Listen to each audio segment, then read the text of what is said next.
तर चला तर मित्रांनो, आज आपण बघूया असाइनमेंट नंबर 10, जो की पब्लिक स्पीकिंग या सब्जेक्टचा आहे. तर पहिल्या याच्यात आन्सर येते ट्रू, सेकंड आणि थर्डमध्ये आन्सर येते फॉल्स,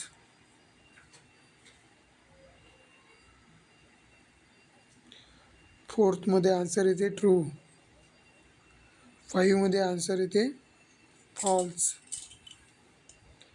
सिक्समध्ये आन्सर येते मॉडेल, सेवनमध्ये आन्सर येते FW नोवेल, एटमध्ये आन्सर येते कनेक्टिव्ह, नाईन्थमध्ये आन्सर येते साइन पोस्ट अँड टेन्थमध्ये आन्सर येते 7. तर अशा प्रकारे आपण असाइनमेंट नंबर 10 फिलअप केलेला आहे. आता तो आपण सबमिट करणार आहेत. चला तर सबमिट पाहूया. So subscribe my channel and like my channel. If any query or issue, please contact me or given comment. Thank you.